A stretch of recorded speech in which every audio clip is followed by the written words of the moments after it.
This podcast is brought to you by Most Valuable Podcasts, leading the league in podcasting entertainment.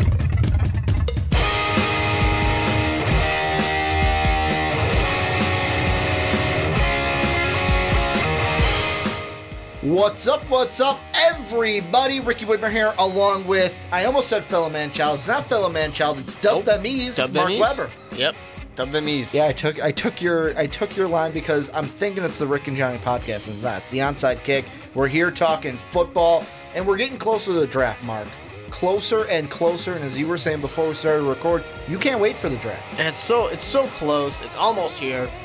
We've been talking about it for so long. I just want it to happen. I just want to know. And we did a full first-round mock draft.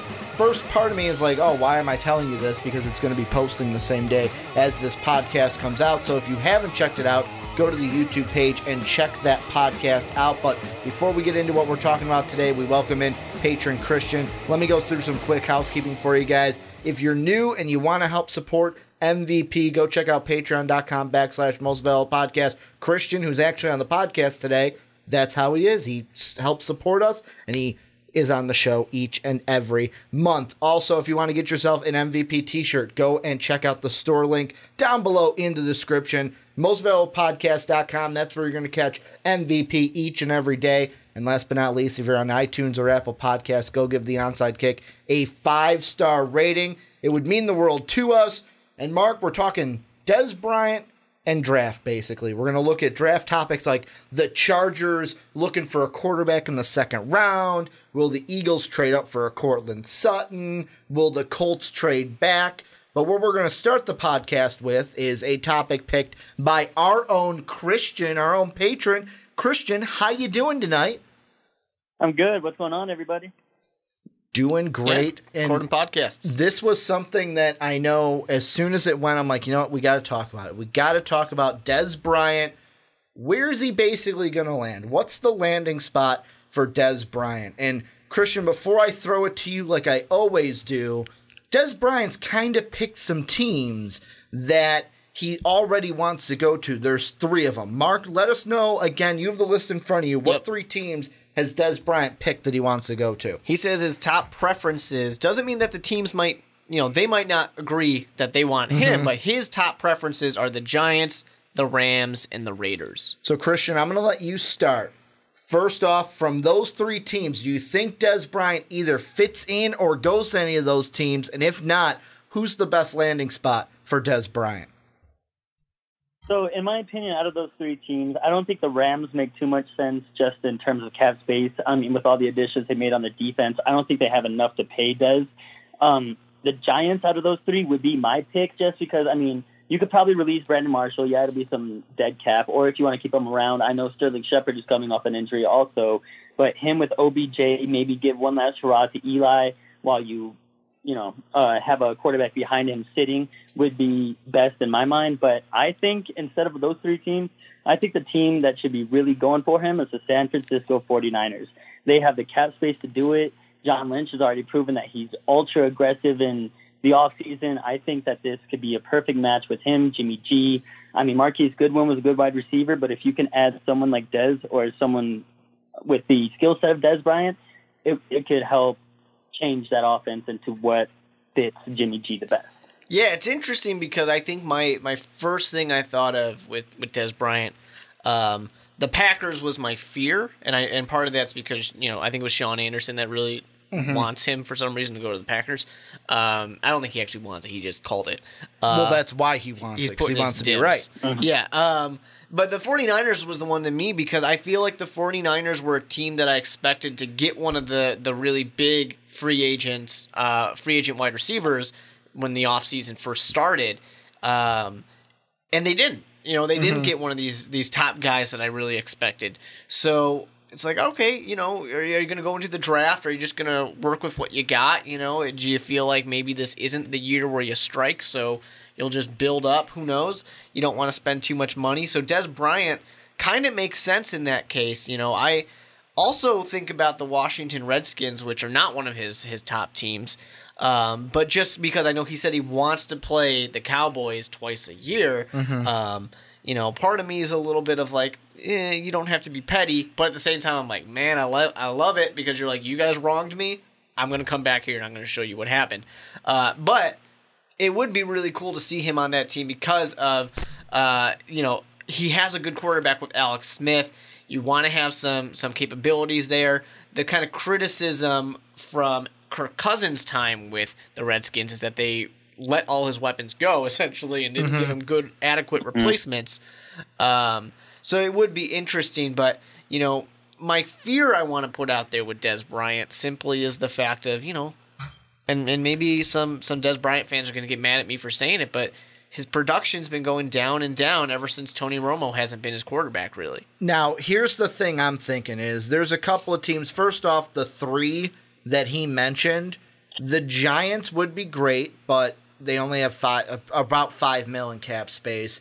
The Raiders I don't see as an option because, one, I don't see John Gruden wanting to bring in Dez Bryant basically because the way John Gruden likes to work is he likes to bring in veterans that are going to help build his culture, that are going to help reel guys in and instill what he wants to do. Dez Bryant isn't going to do that. If there's, I don't mean to say that Dez Bryant, he's not T.O. levels of prima donna, but he does fit the mold of prima donna wide receiver, especially when he's not getting his touches, getting his receptions. Plus, they just brought on Jordy Nelson.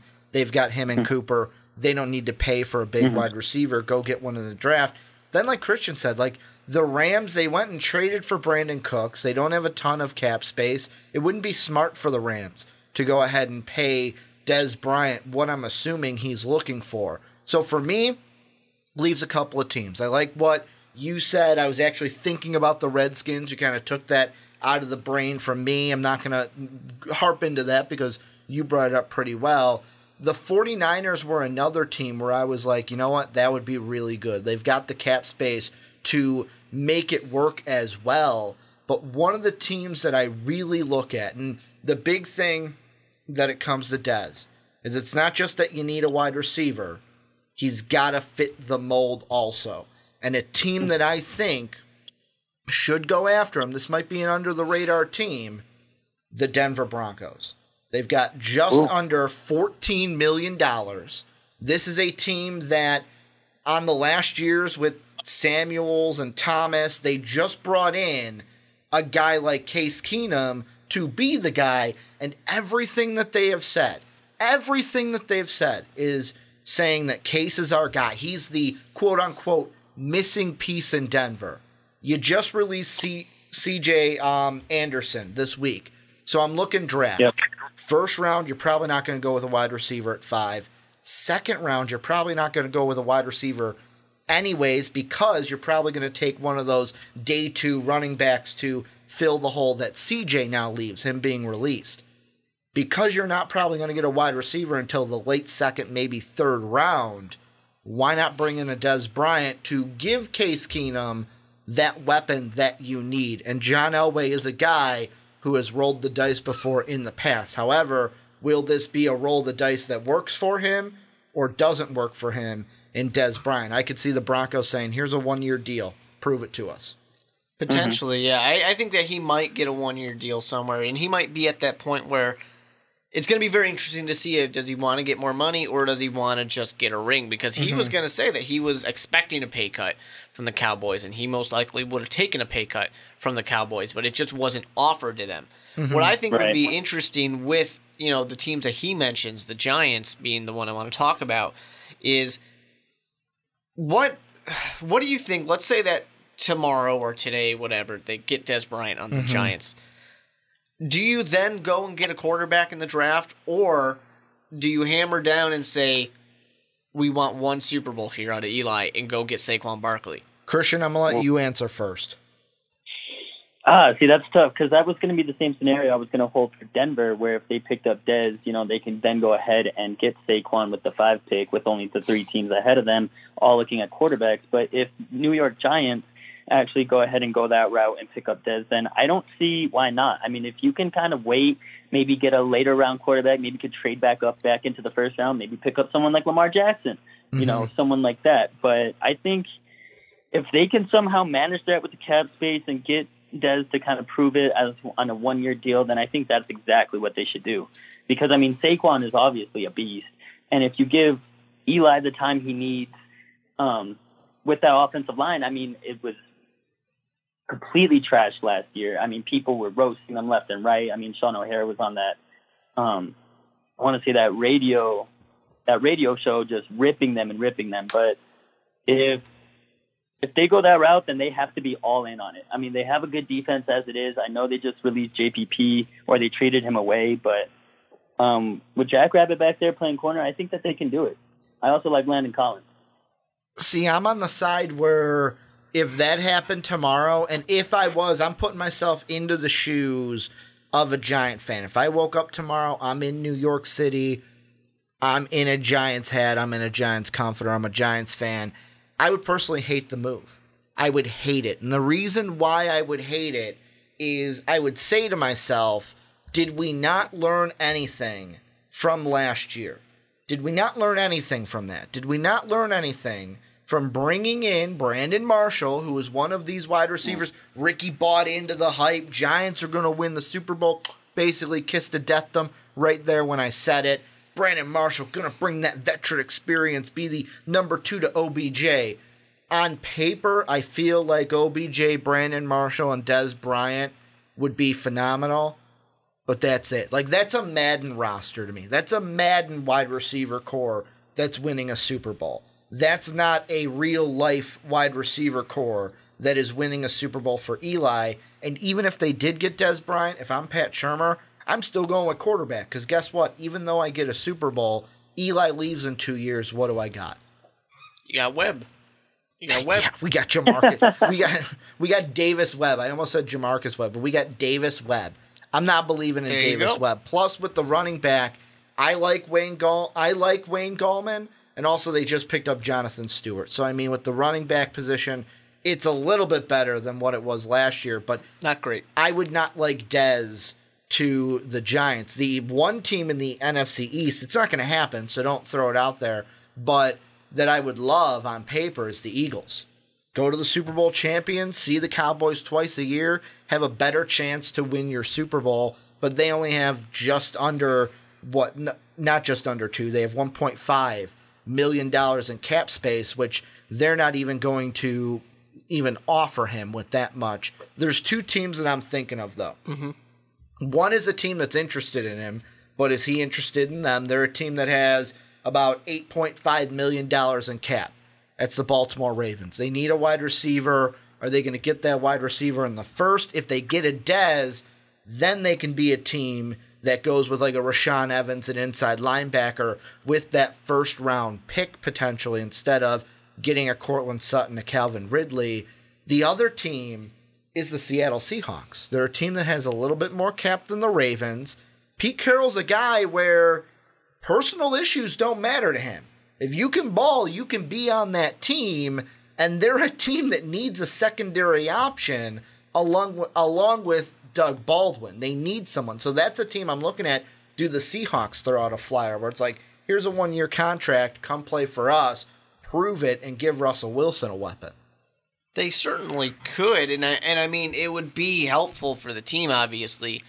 Especially a team that is kind of falling off. They need something to kind of kickstart them back to the way they were. Mm-hmm. And you mentioned the perfect thing with Pete Carroll not caring about potential character issues, but I really wonder how. He had Marshawn Lynch on the team. How many coaches would tell him to cut the shit when it was the "I'm just here so I don't get fined"? Yeah, I think that Dez Bryant in this case, I don't know. It's the kind of thing where I think it'll work if they win. Mm-hmm. And if it doesn't, if they don't win games, then it'll be a disaster in that case. And your other team, what was your other team again? The Ravens. The Ravens. Yeah, they're certainly a team that's got to play around a little bit to make it work. But it would certainly be helpful. I mean, Joe Flacco would love it. What are you thinking about, Christian? See, I agree with Mark's point where if you're winning, then absolutely it works. I mean, but I believe I read a report in this past offseason where they were getting rid of so many players because they wanted to have a quieter locker room. Mm-hmm. And with being Seattle, if you're not winning so many games, Dez has been known to have not necessarily outbursts, but moments on the sidelines where you could see him kind of getting a little uppity, getting rowdy, and kind of yelling at teammates, whether that be encouragement or just, yelling at them to do better. So if Seattle can win with Dez Bryant, then absolutely, I don't see Pete Carroll having an issue with it. But with them trying to go to a quieter roster, kind of a little bit more under the radar type, I don't see it happening for Seattle. Now, I'm going to sound crazy here, but the big thing, first off, this is the non-crazy part. The big thing with Dez is this needs to be a culture shock for him. It needs to be a, holy crap, I can't be the same guy I was. If we're losing, I can't be the guy that has the tirade. I basically can't be the prima donna wide receiver out there. I'm not getting enough receptions, enough passes thrown my way. I can't be that prima donna. Here's the crazy part. What would you think? Mark, I'm going to use the same scenario you said, but I'm going to go to Christian first with what he thinks. Mm-hmm. You wake up tomorrow, you look at your phone, first thing you see on Twitter, the New England Patriots have signed Dez Bryant. What do you think? That's exactly what I was about to bring up when you brought up culture shock. I think if he goes there with them having $14 million in cap space, he can make some noise. I mean, with Gronk still kind of mulling retirement, if you bring someone like Dez in, that would probably kind of sway him to Gronkowski to kind of stay. I know he's still on his rookie, maybe not a rookie contract, but I think he's only due like $8 million this year for his salary. So I think they could do it. However, if it doesn't work out, you can probably see kind of like a similar scenario to what they did with Chad Ochocinco when they went to the Super Bowl. Or great wide Moss. Receiver. Yeah, well, Randy Moss broke the touchdown record, didn't he, in the single season? Yeah. So yeah, I mean, there's a high ceiling there, or there's a really low basement with like a Chad Ochocinco. Exactly, and I think that's an important thing to remember with. You're mentioning Chad Ochocinco, but I think the Patriots is when he went back to Chad Johnson, if I remember right.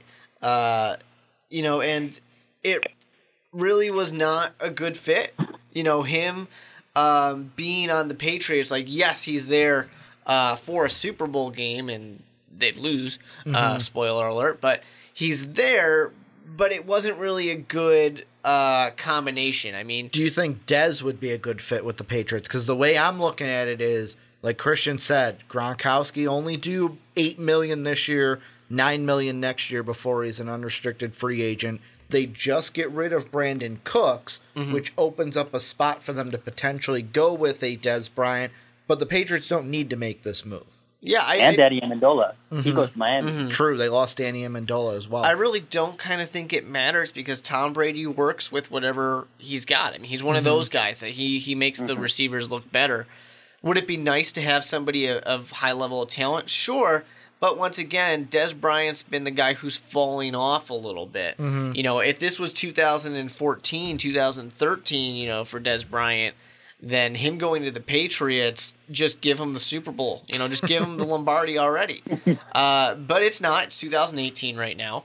A lot has happened in Dez Bryant's career, and it's just not really working out. But the interesting thing, I think, because there was overlap where he wasn't playing as well with Tony Romo, but a lot of him not playing well has been with Dak Prescott.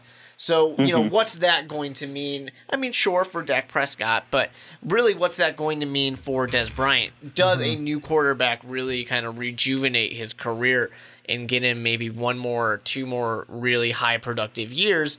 Or are we going to see a, Chad Johnson on the Patriots who he's lucky if he sees the field, Well, I mean, last year wasn't a bad year when it came to Dez Bryant and his usage. The first year with Dak, absolutely horrible. Where, yeah, I know he still got 96 targets, but he only had 50 receptions, and he was being a prima donna about Dak's not throwing me the ball enough, and I'm not liking how I'm being used in this offense, where I believe that Dez always thought if Cole Beasley has more targets than me and more receptions than me, that's a problem, because I'm the number one on this team. Last year was a little different. 69 receptions, but he had 132 targets, the most targets that he's had since the 2014 season when he had 136. It's not the 159 that he had 113, but it's in that average that he had 112, 113, and 114. The thing that I think there's a lot of teams that could sign Dez Bryant. And I know that Patriot fans in the comment sections are probably going to throw out, Ricky, why are you bringing up the Patriots? We bring in Cordell Patterson to be a second option guy. We bring in Jordan Matthews from Buffalo. He's going to be in the starting rotation with Chris Hogan and Julian Edelman. The big thing is who's going to take that stab? Who's going to say, you know what, we're going to throw this flyer out there? And just to kind of end this, Christian, we'll start with you, then go to Mark. I'll end it. Give your prediction. We wake up tomorrow. If Dez Bryant signs tomorrow, we're waking up, opening Twitter, and we are saying Dez Bryant signed with blank. Finish the sentence. So I have two teams that really come to mind. One is going to be my dark horse. I say Tennessee. It makes sense. Give Marcus Mariota an option. Derrick Henry, he's proven to be a stud running back, and they have the cap space. I believe they have $36 million in cap space this year. You can even sign Dez to a long-term contract and get it done. I'm not sure if Eric Decker's still there. I don't know what his current contract situation is, but I think that's a good fit. However, what I think makes the most sense would still end up being the 49ers. I just don't see how it don't make sense. The cap space is there. Lynch is there. I mean, Jimmy G is a hot commodity right now in the NFL. So it makes too much sense for it not to happen to me, in my opinion. Mark, what are you going with? Yeah, it's a tough one right now because we've heard what Dez is interested in. At least I have not seen a lot of what teams are interested in Dez. Mm-hmm. That's the hard thing. And I do have that question of, does it really hurt him to be released now? Where if he was around the same time as AR-15 and stuff like that coming out right at the beginning, does he get one of those, higher contract type of offers? Because, holy shit, we missed out on A-Rab. Let's go for Dez. Exactly. Mm-hmm. Yeah. Now, with that being said, I still think the San Francisco 49ers are that team that didn't get as much, and the Ravens are the same way. Mm-hmm. I really think that if it were to be tomorrow, it would have to be one of those two teams in my eyes, the Ravens or the 49ers. We hear what Dez is interested in, but I really haven't heard those teams express a ton of interest back. There hasn't been a ton really talked about teams that are the front runners of being interested in Dez Bryant. So the big question mark is going to be, as we're here in Chicago, remember when, a guy like Brian Urlacher had his chance to go see who was interested and learned really quickly. Nobody really was, at least not at a price that he thought was worth it. Yeah. I'm not saying that Dez Bryant's going to be forced to retire because that's not at all. But is Dez Bryant going to have a reality check of, not as many people are interested in me right now as I thought they would be? Now, here's two thoughts that are going on through my head. The first thought is, if he signs with a team that has contentions to maybe win a Super Bowl, we will wake up and see him sign with the Baltimore Ravens. To where I feel like it'll be, you know what, the options I wanted weren't there. The Ravens are interested in me. Fuck it, I'm going to sign that deal. But there are two teams, and they're the two teams that have the most cap space of any two teams in the league, the Browns and the Colts. Those are two teams that I'm not going out on a limb saying he's going to sign with either of those, but I would love to see just that nobody wants me. Like even, let's say the Ravens, where it's like they don't sign him by draft, they get a Courtland Sutton, and it's like, okay, we don't need Dez anymore. I would love to see him, all right, I'm going to sign a 1-year deal, prove it with either the Colts, who could use an option next to T.Y. Hilton with Andrew Luck coming back. Let's see if he's throwing actual footballs by then and not just the mini Nerf footballs. Or the Cleveland Browns. Like, hey, we're trying to build something here in Cleveland. We just gave Jarvis Landry money. We got an option there. Josh Gordon's looking good coming back. We got a young quarterback. We maybe got Saquon Barkley. We maybe got weapons on offense. We got Tyrod as the starter.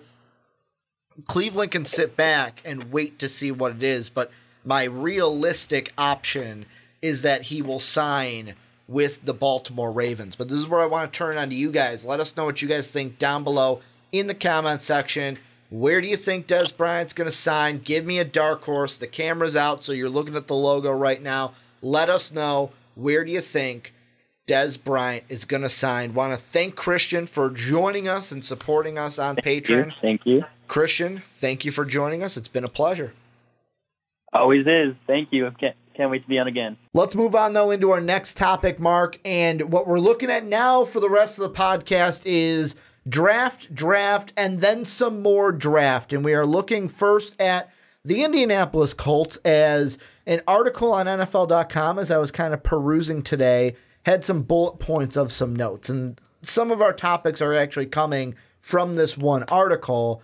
And at number 3, this is something that I've been thinking that the Colts should do, hashtag team trade down. Number 3 says Colts are looking to trade down again. So here's the question that I want to ask you. If the Colts trade down from number 6, who is going to be the team to trade up to number 6? The obvious answers are going to be teams like Buffalo or the Cardinals. I mean, those are the two obvious ones because these are people who would need to get back up. But I actually wonder if that is going to be unrealistic. Not for the teams to have the ability to get up, because the Bills could definitely do it and the Cardinals could figure something out.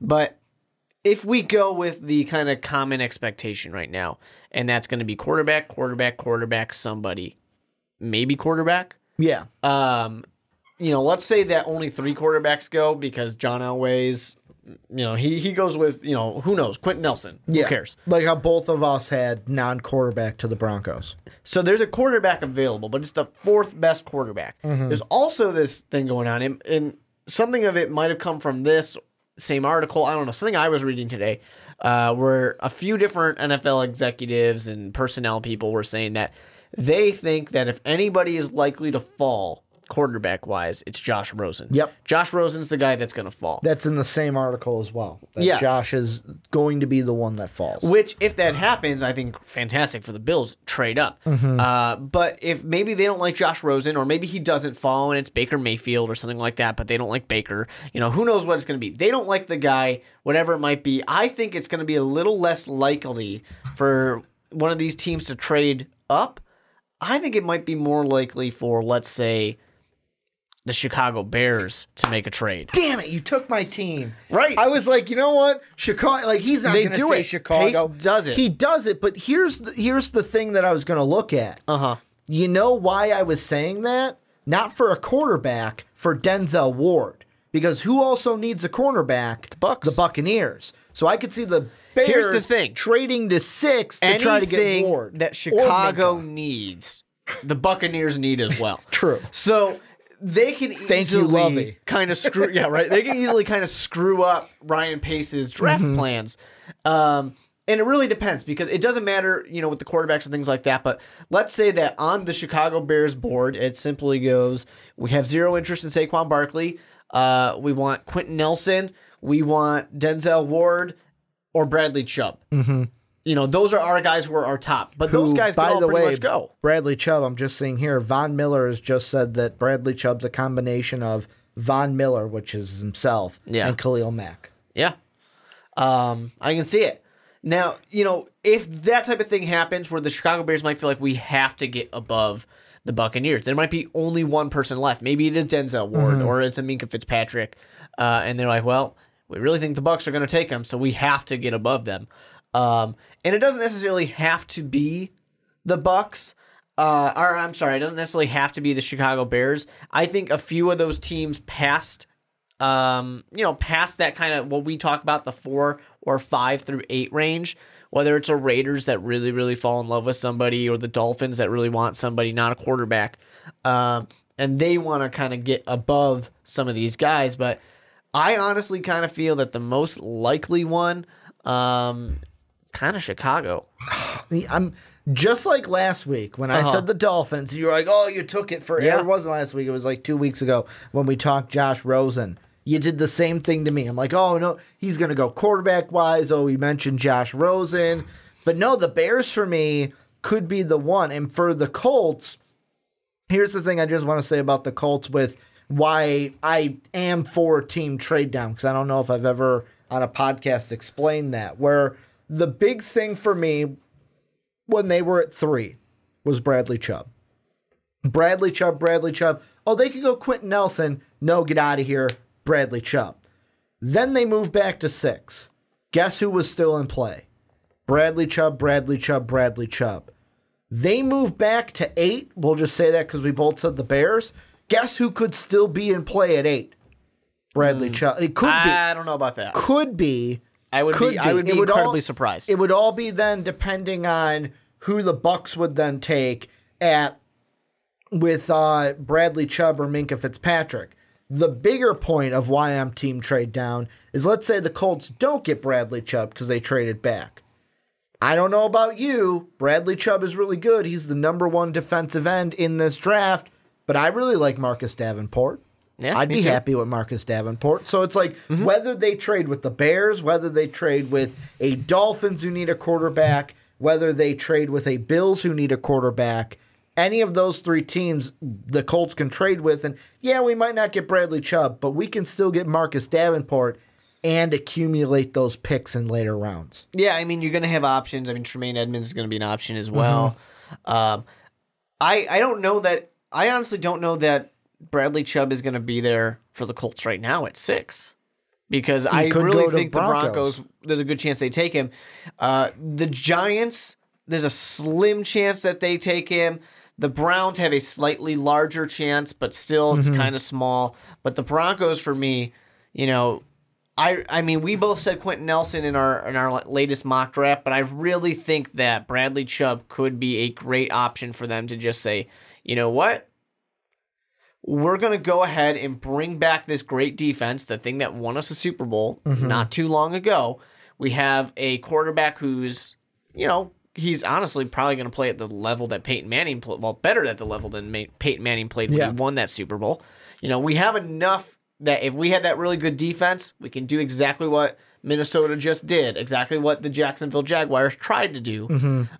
We can just do that. Well, I shouldn't say they tried to do because they got to the same level that the Minnesota Vikings did, but still. I was listening to Doug Gottlieb today on the Herd, and what he said, and I want to hear what you think about this, is they were talking about the NBA, but he compared it to Peyton Manning, where he said, like, Peyton Manning was never like, oh my God, he has a great arm and he's like an amazing arm talent. It was, no, he's got a pretty good arm, but he did enough well to win games and win Super Bowls, to where he's one of the greatest quarterbacks that we've seen, but it's not like, oh my God, Peyton Manning's arm, look at those deep balls. He's like, look at those amazing tight spirals he's throwing for 70 yards. Yeah, I mean, I guess so. I really think that for anybody, the thing that we talk about with Peyton Manning is the field general. He's the guy who goes out there, picks apart your defense, changes the play 5 times, and then finds what'll work. He doesn't necessarily need to have that deep ball because he's going to figure out, all right, well, I haven't even said anything yet, but that's where the hole in this defense is going to be. Yeah. He did that. That's what he really was a part of. Bradley Chubb easily could go to the Colts at 6. There's no reason why he can't, but I don't know. I wouldn't count out the Broncos. The thing I didn't ask you, are you team trade down? Are you in favor of team trade down, or are you a favor of Colts, whether Bradley Chubb is there or not, make your pick because you can probably get Chubb to help your defense, or you could get Quentin Nelson to help Andrew Luck? I wouldn't say that I am fully on team trade down, but when I see him on TV, I kind of root a little bit, is what I would say.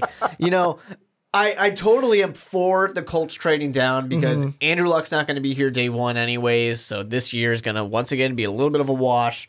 You got a little bit of time before you're back in the swing of things. So sure, get as much as you can, but I'm not going to be upset if you go and say, well, we're going to get the best guard in the draft, Quentin Nelson, or we're going to get the best defensive end in the draft, Bradley Chubb. I mean, they're sitting at this spot where they very realistically, 10 years down the line, could have drafted the best player in this draft. Because 2 of the most talented players are going to be there because everyone's obsessed with quarterbacks. Or God forbid, and everyone's going to get mad I say this, God forbid for some reason Saquon falls to 6. For some reason, the Browns go defense, and it's not. And John Elway goes, and like John Elway goes, yeah, we got rid of C.J. Anderson, but I don't need to replace him with Saquon. Let's say that the Browns take Bradley Chubb, and let's say the Broncos still take Quentin Nelson because they say, what's a running back going to do if we don't have a line? Then Saquon could be at the Colts. Yeah, it's not unrealistic. Which at that point, It'd be surprising, but it's not At that unrealistic. point, I am jumping off the team trade down wagon. I'm going to take Saquon. Yeah.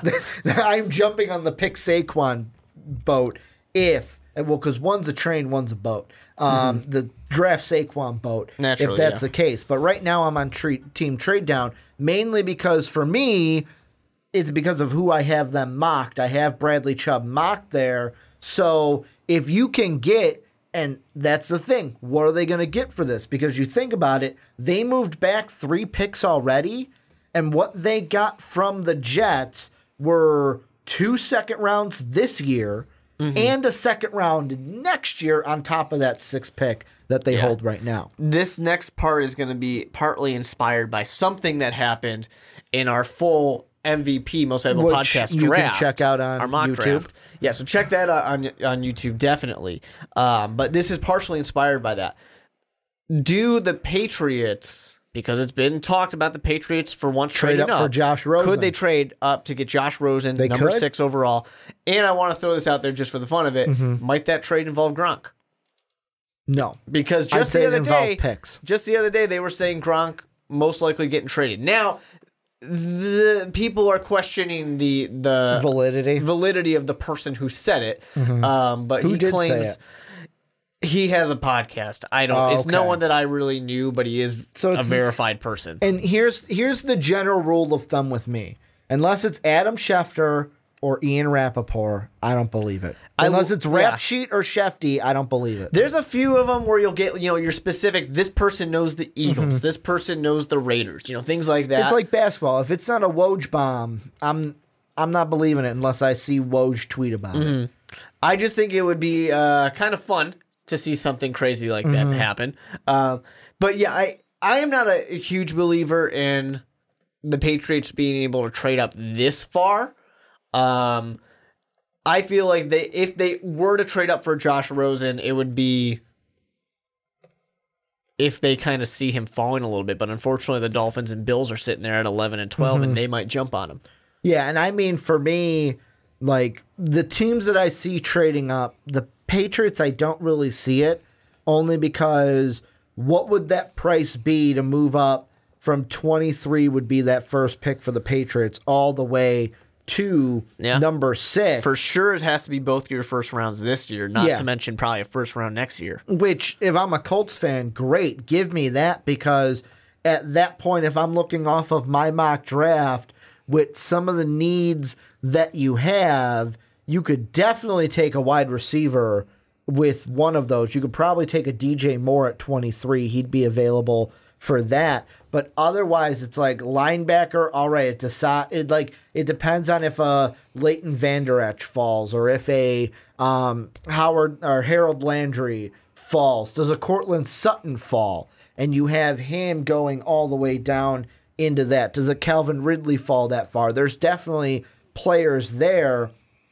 For me, I wonder, though, the real option is what team is going to swap with them and give them seconds and thirds and give them later round picks. Because, like, you look at the Colts now, because of what they were able to do, the way I kind of map it out is if with no trades, obviously, all right, we're going to go Bradley Chubb with our pick at 6, but then in the second, I can go ahead and get my possible running back, my wide receiver to help out T.Y. Hilton. Maybe a cornerback will be there because that pool is really deep. Maybe like if an Isaiah Wynn falls, who Kyle really likes from the Outcasts, I could grab one of those because they have 2 early and then they have 1 in the middle right there in the second round.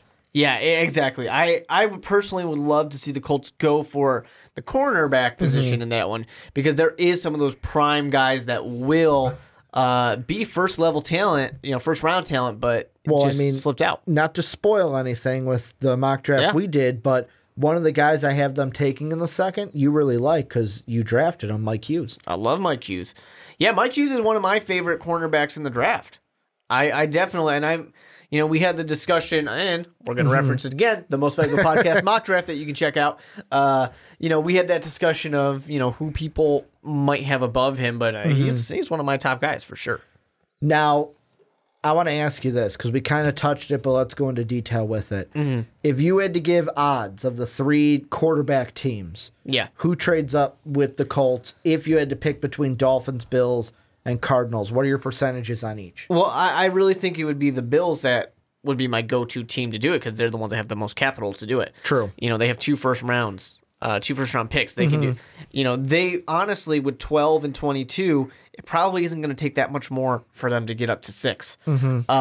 So, my piece of the pie here, I guess, I'm going to give a full whopping 80% of it to the Bills, and I'm going to split the 10 for the Cardinals and I guess anybody else who might want somebody. For me, I would say obviously the Bills are the team. That would be, for me, it would be, I'm going to go 75% Bills. Then I'm going to go with 5% Dolphins. The rest of it, which I think would be 20, if I'm doing my math correctly, 75, 580. Yeah, 20 for the Cardinals. Because the Dolphins, to me, I don't, quarterback's not a huge need for me. Yeah.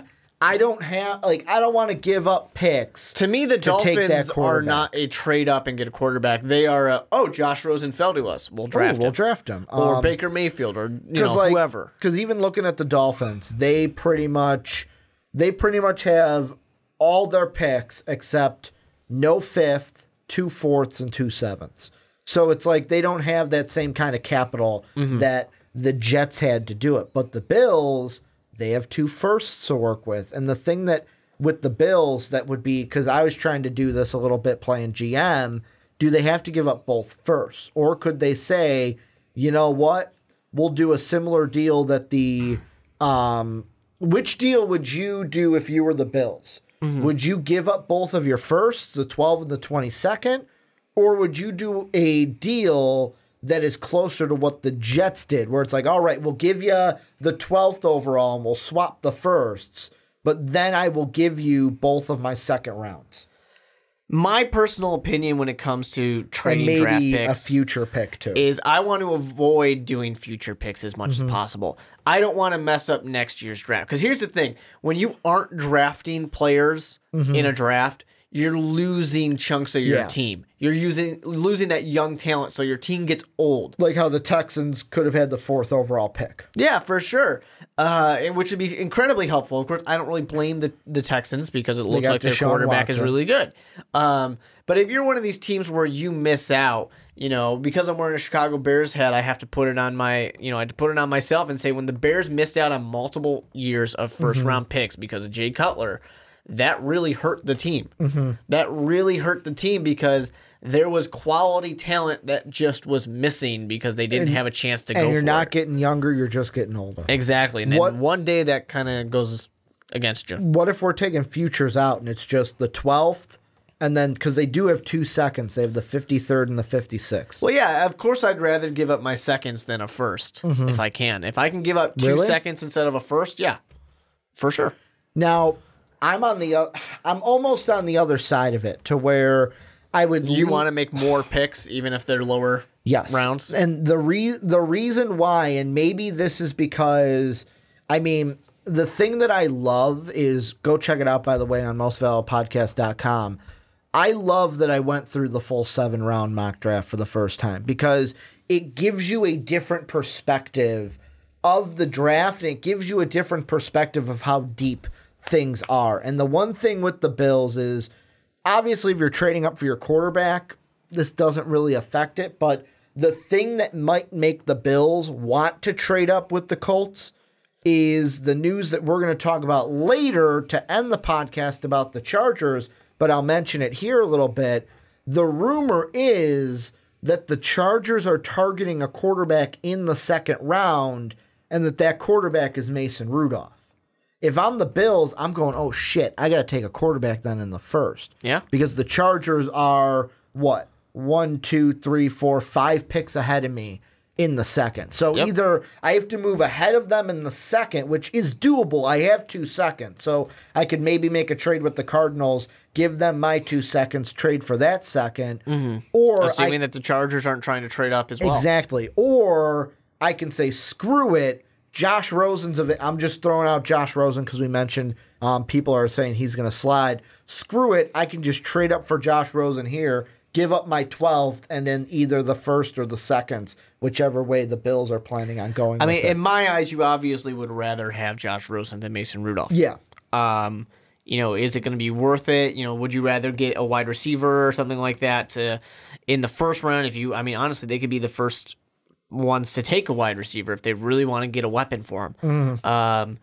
There's a lot of options and stuff like that. They might be the first team to take a tackle. There's quite a bit of options. Although I guess Richie Incognito unretired himself, so who knows what the hell's going on there. But right now they might decide we want more. Mm-hmm. But if it becomes I lose a pick or two, but I get Josh Rosen as opposed to Mason Rudolph, I'll take Josh Rosen. Because it's funny because, basically the top 6 quarterbacks on my board have all visited with the Bills.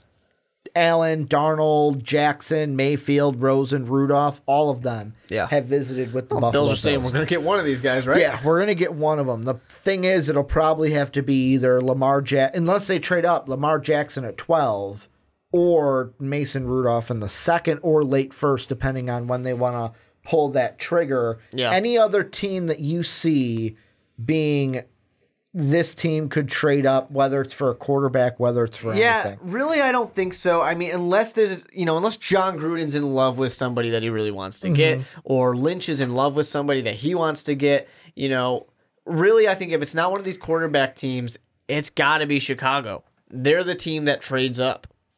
It's really that simple. The only one that I'm thinking that they didn't trade up in the Kevin White draft, right? No, I think they sat there and they just took him. But that was only because that was Ryan Pace's first year. It was his first year, he wasn't being. It worked out for him. They wanted the guy, and he fell to him. But how is that panned out? We're not going to get into that. Hey, maybe this year, But the Raiders are interesting though because not really getting into it, but they need they could be a team that's sitting there going, "Hey, we really need a cornerback." The Bucks and the Bears both need a cornerback. Hey, I like this Denzel Ward kid. Yeah, let's go and take Denzel. If it's non-quarterback, Denzel Ward's the trade target then for 6. Yeah, and it depends on which one you guys. Their guys like. If they are Denzel Ward, he's good, but man, that Josh Jackson kid. Because he's going to be there. Well, and that's also if it falls back, but then it decides with the Raiders where it's all right, if we stay at 10. No, that's what I'm saying for the Raiders. Josh Jackson will be there if they like him better. But if you don't get Denzel at 6, then it's the whole debate of do we go Roquan Smith here, Roquan or Edmonds, depending on who the Niners take, or do we go corner, and which one of these positions could we get later? That's the whole mind thought here. Any final thoughts before we move on into the Eagles and their draft? No, just basically that for all the talk about the Colts trading, I also want to say don't be surprised to people, Colts fans especially, don't be surprised if they don't. Because they're going to have some really great options at number 6. They could just sit there, take a Bradley Chubb, take a Quentin Nelson, take a Saquon Barkley, take whoever the hell Denzel Ward, whoever could be there at 6 for them. But this is where you guys come in. Let us know, what team are you on? Do you want the Colts just to stay there, make their pick? Are you a part of me right now? # team trade down. Let me know what you guys think. Well, let us know what you guys think down below in that comment section. Let's move on, though, into those Philadelphia Eagles, who there's some news going on. Well, 2 fronts of the news front, if I use the word front too many times. So there is news coming out in 2 ways. So the first one, from that NFL.com article I referenced earlier, number 2 on that list says Courtland Sutton could be the first wide receiver drafted, which I don't know about your mock draft because I'm not looking at yours. I'm just looking at mine. That is true for my mock draft. He was the first wide receiver to go off the board for me. The other news on the other front is that the Philadelphia Eagles are showing the most interest in Courtland Sutton. And Courtland Sutton had come out and said that the Eagles really liked him after his visit in Philadelphia. So because of these 2 things, Courtland Sutton is the first receiver off the board. The first wide receiver is not going to be at 32. So that means if the Eagles want him, they have to trade up. So, Mark, I'm going to ask you, will the Eagles trade up for Courtland Sutton? I'd be surprised if they did, personally.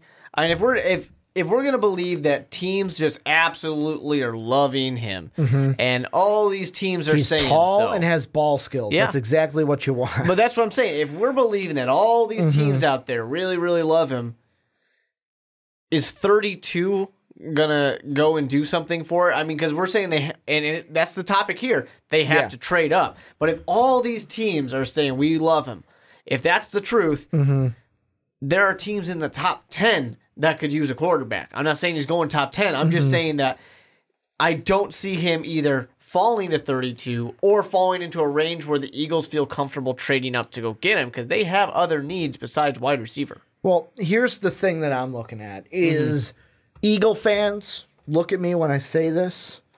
Don't get your heart set on Courtland Sutton being in an Eagles jersey. And the reason why I say that is the way I'm thinking about it. And of course, I'm not the end all be all. I've been wrong before in the past. But how I feel like things are going to work is if Courtland Sutton is there for, if Courtland Sutton is there for the Ravens, although I didn't have him go in my mock draft, if he is there for the Ravens, he will be a Raven.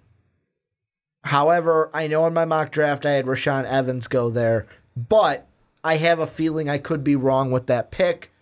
Courtland Sutton could be a Raven. That means for Eagle fans, you've got to jump. There's two parts to this. First, you've got to jump from 32 to at least 15 because the Ravens sit at 16. That's a big jump. Yep. Second off, let's look at some of the teams that are there. The Cardinals, they're not going to be looking to trade back. They're looking to trade up.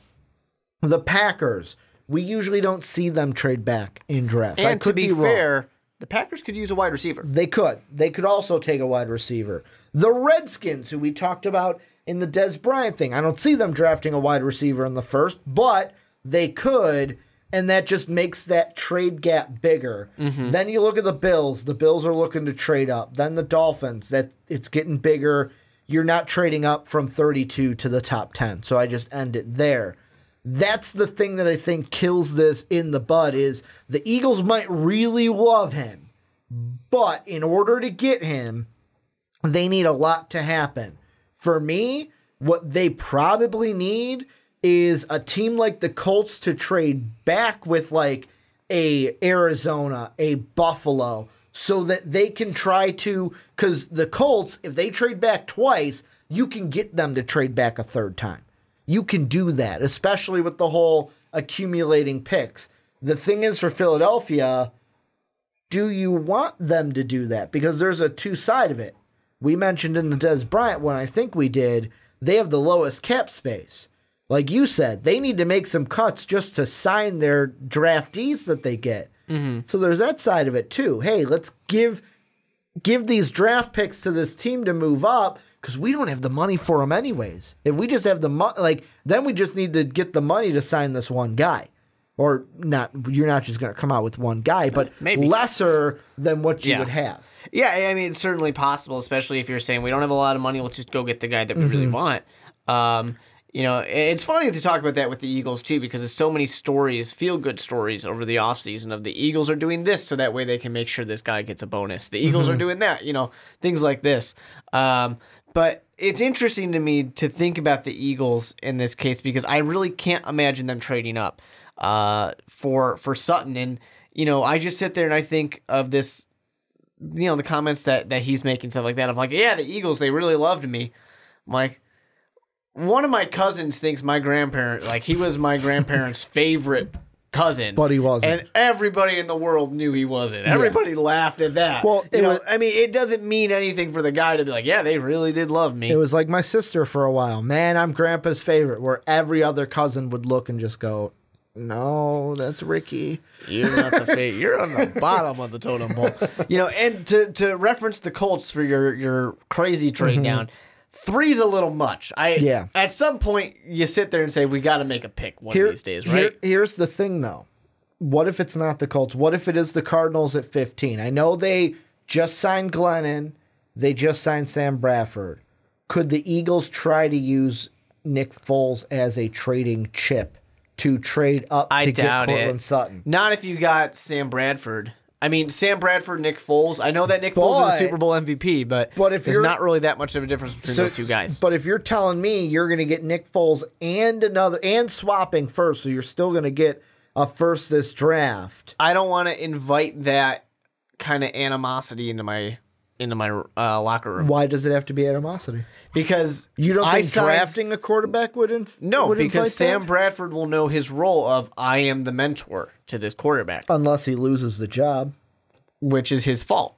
But if you give Nick Foles, Super Bowl MVP Nick Foles, you put him in there, all of a sudden Sam Bradford goes, wait a minute, I thought this was my job. I'm not competing with Mike Glennon. I know I'm not competing with Mike Glennon. I will have to compete with Nick Foles. Unless Mike Glennon is the Case Keenum in Arizona. I hope so. Well, that involves, of course, Bradford having to get injured. Yes. So, I mean, Bradford gets injured. Glennon then becomes really good. Yeah, I just think you can't. I mean, I totally think that Nick Foles is a great bargaining chip, but not for the Cardinals. I just think it's too big. Like, now, if you're talking Calvin Ridley, then yeah. Like, because that to me is like, I'm trading up 10 picks to the Bills at 22. Yeah. That is a lot much manageable of a trade up than halfway through the first round. I still think Calvin Ridley more likely goes above You think so? Sutton. Well, what about that? Why do you think Calvin Ridley will be the first wide receiver off the board? I mean, we're talking about the size and stuff like that of Courtland Sutton, but no one until this week has ever said that Calvin Ridley will go after Courtland Sutton. It's not happening at all. I mean, I've had Calvin Ridley behind Courtland Sutton. I was for a literally while. just about to say, you have one or two people out there, sure. Everybody says something. There's somebody out there that has Leighton Vander Esch as the number one overall pick. I mean, I'm just saying, like, for a while, I've had Courtland Sutton as my number one. It has been a complete consensus overall that Calvin Ridley is the number one wide receiver off the board. Now I'm interested. People to see have what just our trend been falling off on Calvin Ridley a little bit, but I really, once again, I think I might have said this already in a podcast, but I feel like it's a mock drafters kind of thing. We are falling off of him. The actual people who are making the picks are not going to fall off of him. So let's put it this way: just with Calvin Ridley and Courtland Sutton, I'll give you the numbers we had it. Yep. So the first mock draft, of course, the order was a lot different.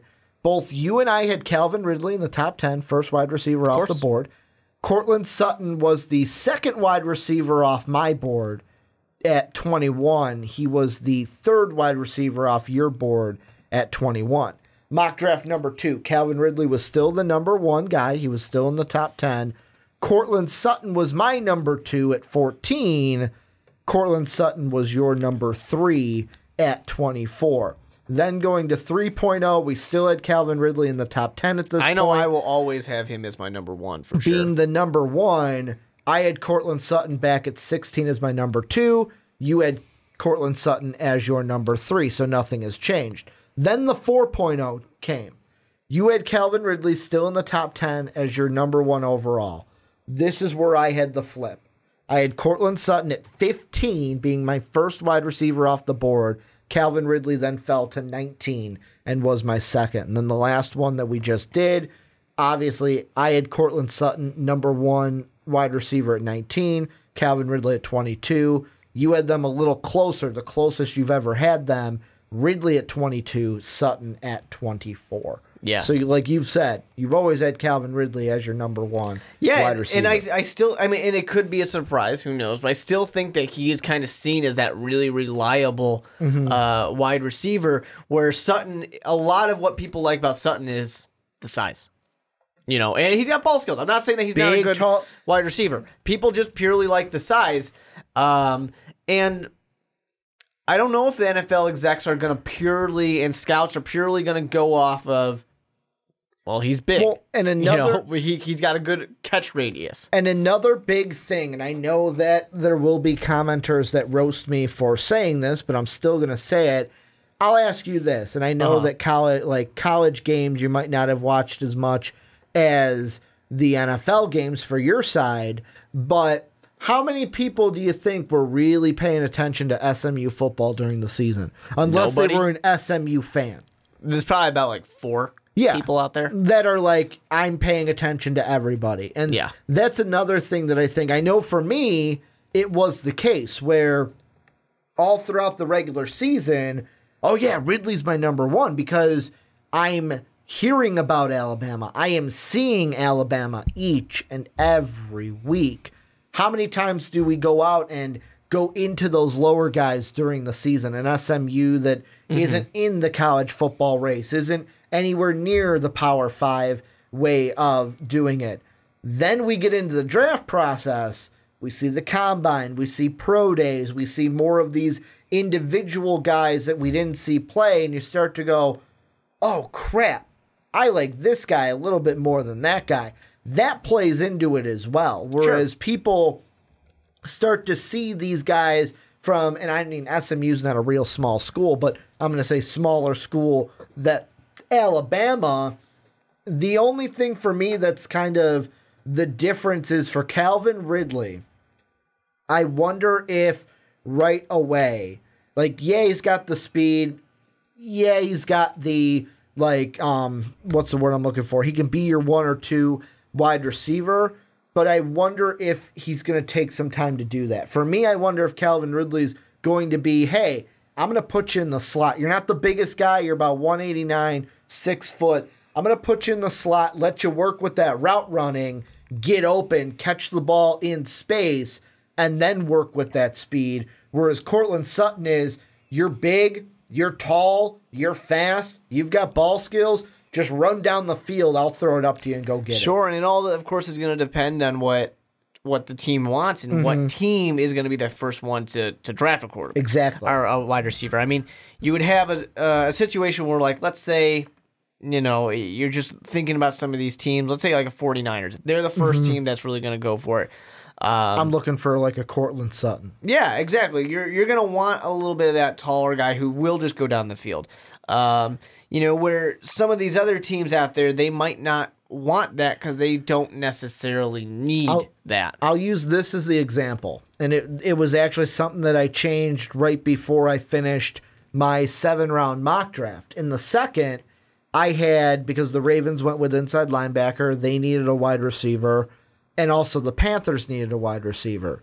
Had the Ravens go with a guy like James Washington because, he's a guy that can take the top off the defense and can benefit from having Joe Flacco as his quarterback. Whereas the Panthers, we need a wide receiver, but I've got Torrey Smith. I've got guys. I'm going to take a Christian Kirk that I can shove right there in the slot and have him work as that smaller wide receiver in a spot that works for him. Yeah, exactly. It all depends. I do want to point one thing out, though. I think it's funny because, you know, like you said, this article on NFL.com is really what inspired this. But it is funny to me, though, that we're like, Courtland Sutton could be the first wide receiver. The last sentence here, it wouldn't shock me if he ended up being the first wide receiver off the board. Meaning there's not a lot of confidence there. Yeah, exactly, right? It's not a lot of confidence, just that people like him, but it's, you know, it's not likely to happen in my eyes. So, and that's my thought. Well, and for me, it all comes down to, again, is like, look at the order as well in the first round and look at the teams. Look at the teams that need wide receivers. The first one to me, the Packers.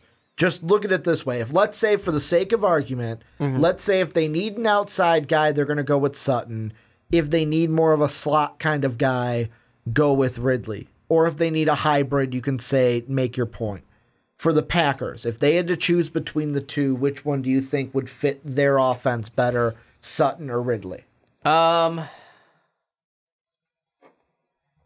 don't know. I almost feel like they might be better off. Because they could take either. I would say Sutton. I'm actually going to say Ridley for them. Because he fits more of a role that Jordy Nelson had? Yeah, and that's actually what I've been trying to kind of look past a little bit of mine. I don't want to just replace Jordy Nelson, essentially. But, yeah, I definitely think that certainly helps. And the good thing with a team like the Packers is they don't really need a guy who just can, you know, take the top off of a team because... I mean, one, Aaron Rodgers can do that with anybody, but two, Aaron Rodgers is one of those guys who he's going to get there and he's going to pick apart the team in his head. Yeah. For me, I would take I would be sitting there back and forth. Which one do we want? Which one do we take? But I would lean Courtland Sutton only because looking at the other guys, Randall Cobb, Adams, Geronimo Allison was kind of fitting that role a little bit for them. Sutton just does it better to where I'm going to be a deep threat for you guys so the other guys can kind of do what they do and get open. The next one would be the Ravens. I think this is easy where they would benefit more from a Courtland Sutton than a Calvin Ridley. Well, think about the glory days for Joe Flacco. When he had somebody you can just throw it up and let him go get it. Like I'm still picturing, I can't remember, I think it was Torrey Smith, where it was the Sunday night game where his brother had died in a motorcycle accident like the week before. And I just remember Joe Flacco just lining it up, lofting it up there, just puts out the hands right into the breadbasket. Yep. And the speed just took him off into the end zone. The next one after that would probably be the Cowboys. What would you say? Would they need a Sutton or a Ridley? They probably, I guess you'd probably want more of the guy who can take it off the because they have a Cole Beasley that can work in the middle. So they'd be more of a Sutton. Then the Panthers, like I said, they would be a Calvin Ridley guy because they would need a guy who can work in the middle and be more of a route runner. And then after that, the Jaguars. The Jaguars could go with anything. They lost Allen Hurns, they lost Allen Robinson. The Jaguars need everything for wide receivers. They're kind of starting over on that side. Certainly teams help. But there's also the flip side, too, of some of these teams. Let's say we say, that the Ravens really would want Courtland Sutton, but they're sitting there going, no, we want Calvin Ridley. Yeah. These teams might just say, that guy's not our number one, this guy is. So it doesn't necessarily matter. And sometimes these teams, they don't care about the need. They don't care about the fit necessarily. They want the guy. They're saying, this guy's got talent, we want him. Sometimes that's all it is. Yeah, and that's exactly it. And then lastly, the Eagles, which apparently, yet again, they really like Courtland Sutton. That's what Courtland says. So really, and that could also be like, do you think that's a little bit of a power play where Courtland Sutton, hey, I'm going to it makes me think back to the line that I heard Colin Cowherd say, and it's kind of true in some senses, where he was talking about LeBron James in the past, and he said, okay, this information came out about LeBron. Did it leak out, or did LeBron want it to leak out? Is there an ulterior motive with this? Is this a Courtland Sutton just talking and just being a loose cannon, or is this a little bit of an ulterior motive? If I say, oh, this team likes me, maybe one of those teams ahead of the Eagles goes, oh, they really like him. What if they trade up? I actually like where you're going with it, but I don't like it if you're talking about the 32nd team in the draft.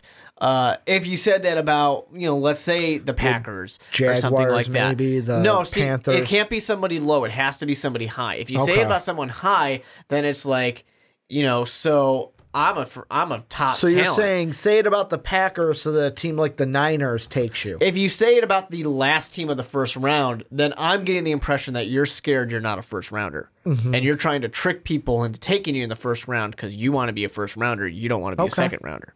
That's the appearance it would give to me of you really want to put that hey guys, the very last team of the first round wants me, so you better get me in the first round. Which really some would say, hey, as long as you get drafted in the NFL draft, you get drafted, right? You can get paid, man. Doesn't matter where you get drafted, or doesn't matter when you get drafted. It's just a matter of fact that you got drafted, that you're in the NFL. Some guys don't even get drafted and you have to sign those. Less than 1% of people who played football get drafted in the NFL. So. However, some of them can be like James Harrison and be an unsigned free agent, be out of league for 2 years, and then be one of the greatest linebackers that we've ever seen in this game. Any final thoughts on the Eagles and Courtland Sutton? I'd be very surprised if they trade up. Well, this is where you guys come in. Let us know what you guys think down below in the comment section. Will the Eagles trade up for Courtland Sutton? Where do you see Courtland Sutton going? Let us know down below in that comment section. But Mark, let's end the podcast looking at a team that we love to talk about. We love to bolt up here. I know you love to bolt up. Usually when we give our predictions and everything, Mark's the guy that wants to give the Charger prediction. I always have high hopes for the Chargers. We're talking about the Chargers, though, because the rumor is with the Chargers that they're looking for a quarterback. They're going to look for a quarterback in round 2 of the NFL draft. And there's also another article that has Phillip Rivers kind of talking about the Chargers eventually drafting his replacement. And one of the things that he said he looks at, and he says, I think that Chargers GM, that team president, and Coach Anthony Lynn, these guys know my desire to keep going and hopefully play at a high level for a handful of more years. But at the same time, shoot, as in organization, you've got to prepare for down the road. If the right guy is there that they see fit, at some point they're going to have to make that decision, end quote. And the rumors say that the guy that the Chargers are looking at is Mason Rudolph. Mason Rudolph, the guy, of course, they could look at Luke Falk in the second. They could also look at Richmond's Kyle Lualeta. But Mason Rudolph looks like he could be the guy right there for the Chargers. I want to ask you, first off, what do you think about the Chargers looking for a quarterback in the second round for sure? Nothing's for sure, but I think that they obviously have to. I mean, they got to be willing to take a quarterback in the first or second round. And the reason I say the first or second round is in case Lamar Jackson, a Kyle Rudolph. Yeah, or Lamar Jackson, or if amazingly enough Josh Rosen falls, it's not going to happen. I meant to say Josh amazingly Rosen. Enough. I said Kyle Rudolph. He's not going to be in this draft. He's going to be on my Minnesota Vikings still. Well, he might switch and decide to play quarterback now, and somehow end up in the draft. Yeah, you can write his name on the card. No, you can do it. But they have to be willing to do it, because if there's a guy that they like, they have to do their homework on these quarterbacks and put them in the order that they are willing to say. And if one of these guys is available in the first round that they want, and there's not some of those other guys that they're like, no, we have to have this guy instead, then they got to be willing to do it. Now, I'm not saying that Mason Rudolph, they should take him at, 17 or 16 overall? I'm not saying that's what should happen, because it's not what should happen. But they need to be willing to, in case they really like Lamar Jackson, and Lamar Jackson somehow is made it past still there, the Dolphins, the Bills, the Cardinals, then they need to be willing to take that. Same thing with in the second round. They really have to be willing to, because there's going to be some teams out there. We are about to enter a new era of quarterbacks, and we already entered it, but we're about to really be in it, because you look at Tom Brady, Big Ben, Drew Brees, Matt Ryan's getting up there, all getting older. Yep, Phillip Rivers, Eli Manning. These are the big name quarterbacks of our recent years, and they're all about to be gone. Did you say Drew Brees? Yep. Okay. They're all about to be gone in the next 3 or 4 years, and they are all on teams that need to draft a quarterback. Yeah, and the thing that's interesting too is there's a lot of teams that I think in this draft need quarterbacks and could pass on them in the first round. Where, like I said earlier this podcast, the Bills could do so. Originally, I had Mason Rudolph going to the Bills in the second round, because I thought that at 12, it's definitely a reach. And even at 22, I thought it was kind of a reach for them to go Mason Rudolph. But you just look at the second round, and the Chargers have the 17th overall pick. Their second rounder is actually the 16th pick, which would be the 48th overall.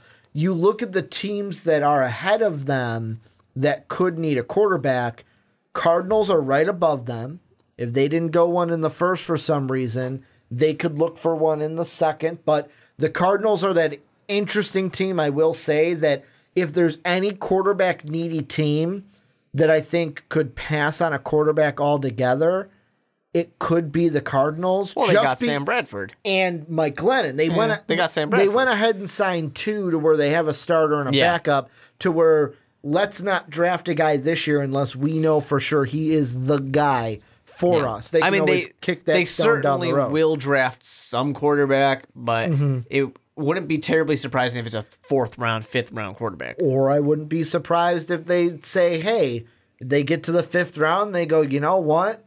I'm not in love with any of these guys. we'll just sign an undrafted guy, see how it works out. They could, yeah. I mean, you assume that they have these two quarterbacks. Yeah. They want to put somebody in that kind of emergency type of quarterback role or just mentoring type of role. I mean, the Vikings were different because we had Teddy Bridgewater 2 years ago, but it's like when we signed Joel Stavi out of Wisconsin as the undrafted free agent just to be there, just to fill that spot. Of course, Cardinals in a little bit of a different situation because they don't have that Teddy Bridgewater, but so the Cardinals are right above them. The Redskins I'm going to throw out there because they're an interesting one to where they don't need a quarterback, but everyone's saying that later rounds they could go for a quarterback to just sit behind Alex Smith. Yeah. Question is, second round, do they pull that trigger? The Dolphins, if the Dolphins don't take one in the first, do they take one in the second to be like, hey, we're going to light a fire under Tannehill a little bit?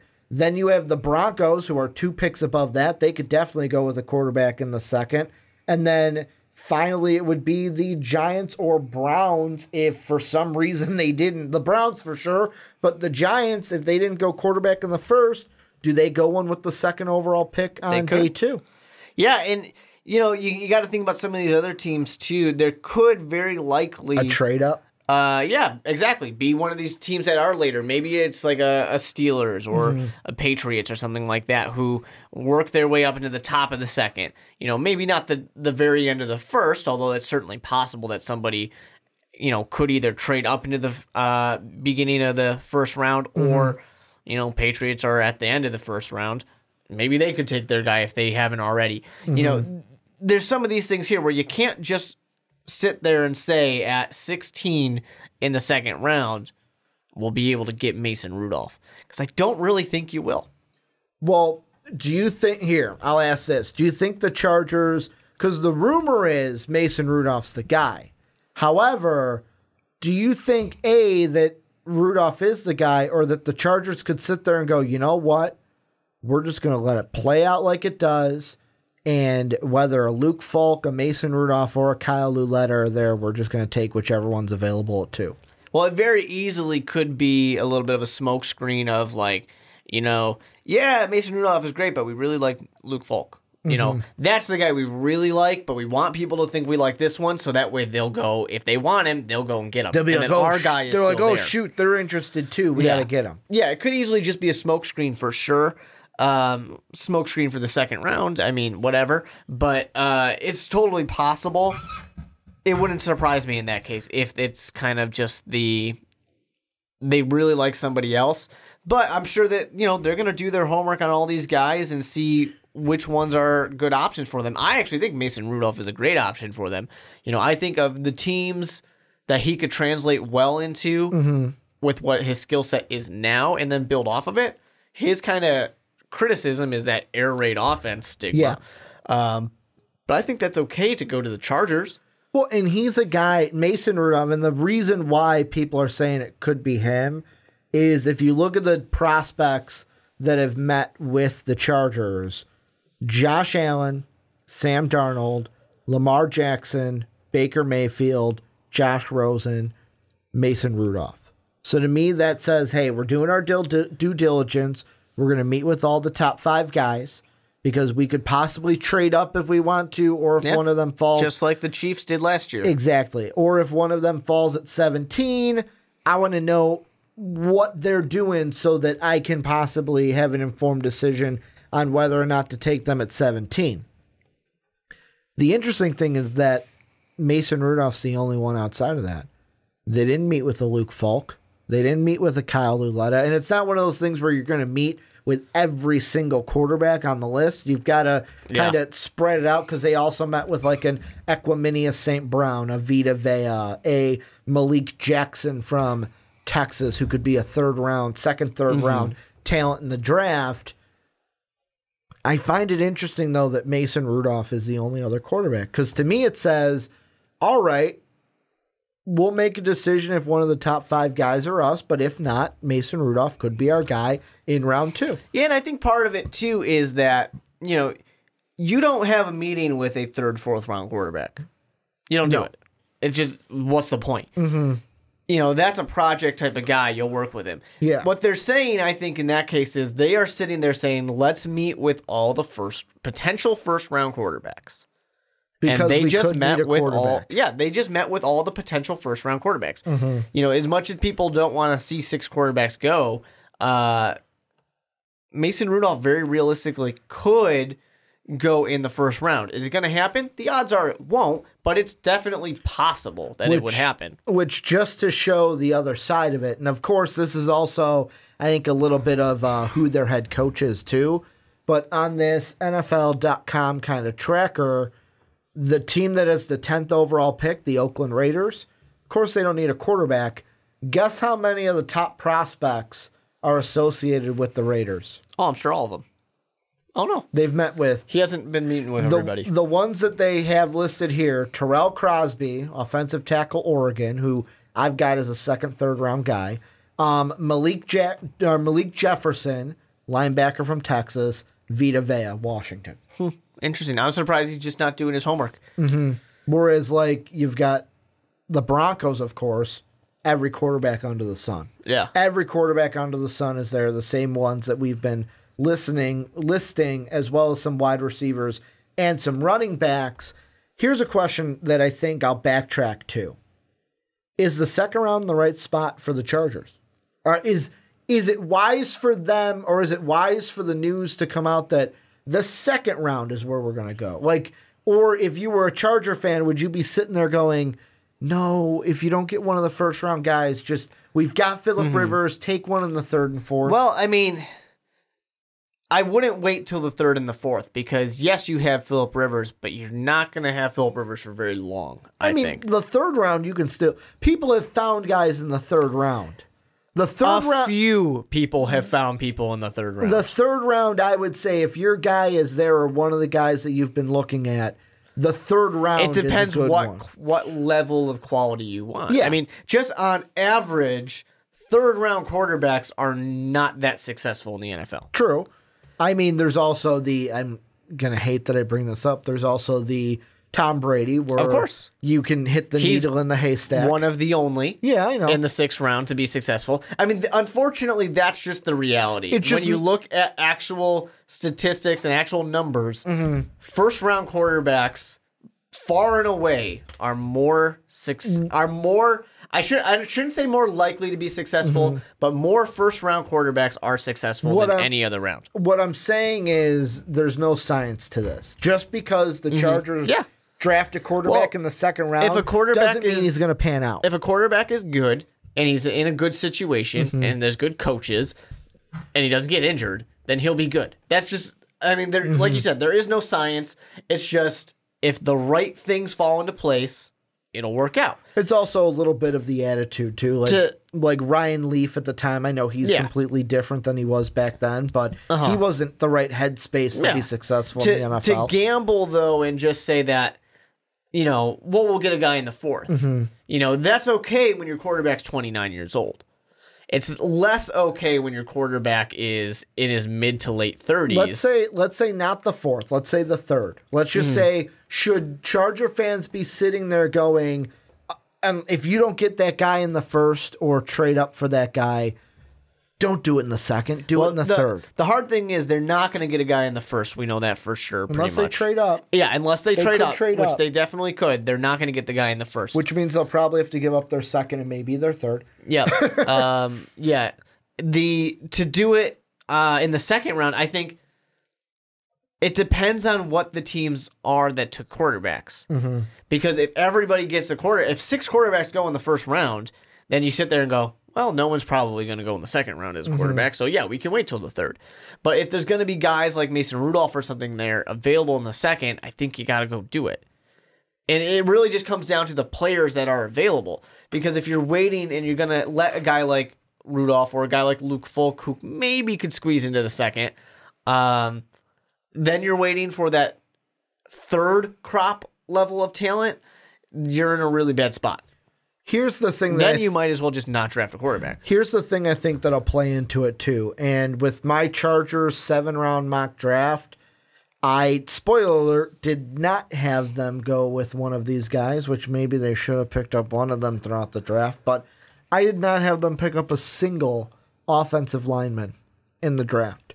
And I know that some people have said, oh, well, they don't really need to, but really they should look at the tackle position at some point. That's one thing that I think will play into this is how I think it'll play out is what defensive position will you value in the first? Will it be a Derwin James? Will it be a defensive tackle like maybe a Vita Vea if he falls, a Daron Payne, a Mo Hurst? Or will it be a linebacker, a Rashaan Evans that falls? Really he would be the only one, maybe a Leighton Vander Esch, but really the inside linebacker guy would be the Rashaan Evans. Mm-hmm.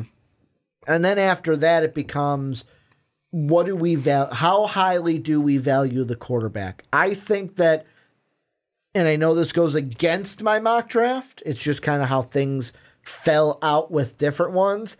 I think that offensive tackle should be prioritized in the second or the third. Yet again, depending how things fall also will change that.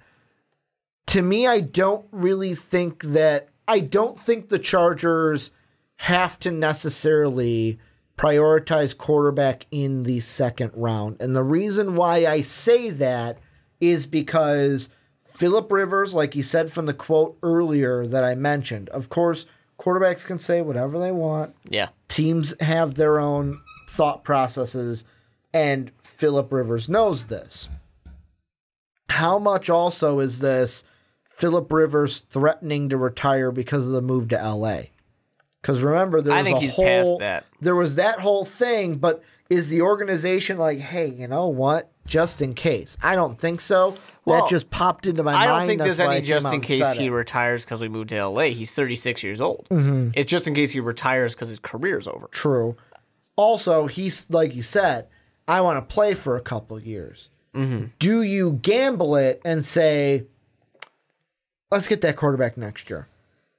Let's draft that guy next year. It all depends on the way the board works out. I mean, if Mason Rudolph is their guy, if they're kind of like, yeah, all right, then you pass. Because, again, I hate to use him as the example because he's at the top, but Tom Brady, LeBron James in the NBA, prime examples of guys nowadays doing so much more. And I don't know exactly what Phillip Rivers is doing. I don't talk to him every day.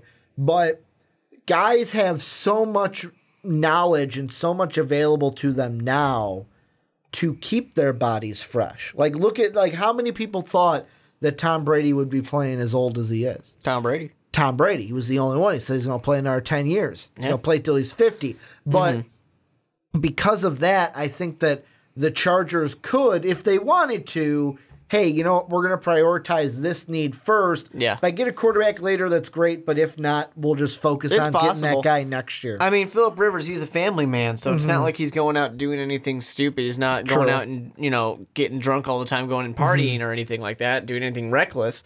He's not Gronk. He's got, 7 kids? I think so. He's a little busy, I think, when he gets home. With that bolo tie. Yeah, seriously. He's 36 years old, so, people talk about the magical cliff. I'm not necessarily, going to harp on that side, but there is the potential of, he completed more passes last year. 8 children. Threw less touchdowns, but less interceptions as well. He had more yards last year, so there's no sign that he has slowed down, but potentially this could be the year. And if I'm the GM, if I'm the injury owner, can happen at any time. Yeah. If I'm a head coach, I'm going to sit there and say, I love Phillip Rivers. We are not kicking him out the door, but I want to be prepared in case he does leave or he does get hurt. At this point, you just have to do your kind of insurance policy. Before we end the segment, I want to ask you this. Prediction time. Yep. Second round pick rolls around for the Chargers. What will the pick be? Either you can say what quarterback it'll be because they didn't go with a quarterback in the first round, or you can say, no, we did this in the first round, so this is why it's not a quarterback. I don't think it'll be a quarterback in the second round because I think there's a better chance Mason Rudolph goes in the first round. Or at the very, very top of the second round. So you don't think they take a Luke Falk or a Kyle Luletta in the second if Rudolph does go? I don't think they'll have to. I think they'll be able to get one of those guys in the third. I don't think that those guys are really people who are going to pan out. in the NFL. But I would say if the Chargers draft a quarterback who is going to be seen as the heir apparent, not some guy in the 3rd, 4th, 5th round, it's going to be because they traded up day one.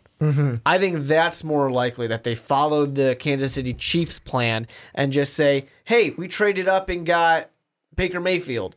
And then Phillip Rivers went to the New York Giants. Yeah, or right. went to the NFC East. I actually think if they did something like that, they would say, and I use Baker Mayfield as the example. 1, because I think he potentially would be there in a spot they could trade up. But 2, because he's a guy they can say, Baker, you sit. This is Phillip Rivers. This is his team.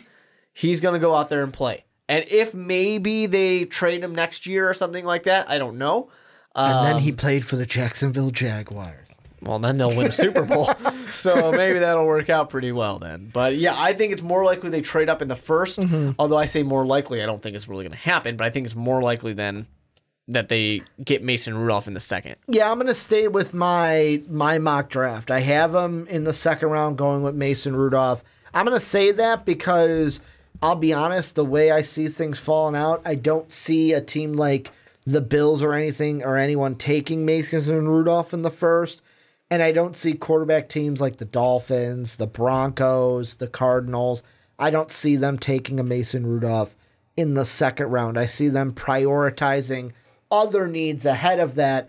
To me, the Broncos are the most interesting one because right now how I did my full mock draft was I took them by their word. And that's probably something that some people are like, you're stupid because they don't think Case Keenum is the guy, but I'm taking them by their word. That's why I didn't have them go with a quarterback. Well, you had a first, good example in the city you live in last year of Mike Lennon's our guy, trade up for a quarterback. And then Mitch started sooner rather than later. Same thing kind of with the Chiefs, but the Chiefs let the long play go out with that one. They didn't bench Alex Smith until after the playoffs and after they lost. But this is where you guys come in. Let us know what you guys think down below in the comment section. Want to thank Christian for being on this podcast, supporting us at patreon.com/mostvaluablepodcast. If you want to be like Christian, check out our Patreon page, link down below in the description. Also, if you want an MVP t-shirt, that link also down below in the description. Mostvaluablepodcast.com. That's where you can catch